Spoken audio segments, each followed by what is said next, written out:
Answer sheet చూపించలేదని విద్యార్థిపై కత్తితో దాడి. ప్రస్తుతం ప్రాణాపాయం లేకపోవడంతో విద్యార్థి ఆసుపత్రి నుంచి డిశ్చార్జ్ అయ్యాడు. బాధితుడి తల్లిదండ్రుల ఫిర్యాదు మేరకు దాడికి పాల్పడిన ముగ్గురు విద్యార్థులపై ఐపీసీ సెక్షన్ 324 ప్రకారం పోలీసులు కేసు నమోదు చేశారు. మహారాష్ట్రలోని భీవండిలో దారుణం చోటు చేసుకుంది.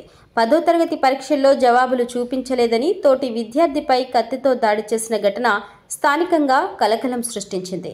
ఎస్ఎస్సి పరీక్షల్లో భాగంగా భీవండిలోని ఓ స్కూల్లో విద్యార్థులు ఎగ్జామ్ రాస్తున్నారు. ఈ సందర్భంగా ఓ విద్యార్థిని ఆన్సర్ షీట్ చూపించాలని తోటి విద్యార్థులు అడిగారు. అందుకు అతడు తిరస్కరించాడు.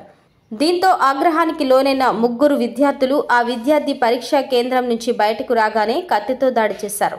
మంగళవారం పరీక్ష ముగిసిన తర్వాత ఈ ఘటన జరిగినట్లు పోలీసులు చెబుతున్నారు. గాయపడిన విద్యార్థిని స్థానిక ఆసుపత్రికి తరలించినట్లు చెప్పారు. ప్రస్తుతం ప్రాణాపాయం లేకపోవడంతో విద్యార్థి ఆసుపత్రి నుంచి డిశ్చార్జ్ అయ్యాడు. బాధితుడి తల్లిదండ్రుల ఫిర్యాదు మేరకు దాడికి పాల్పడిన ముగ్గురు విద్యార్థులపై ఐపీసీ సెక్షన్ 324 ప్రకారం పోలీసులు కేసు నమోదు చేశారు.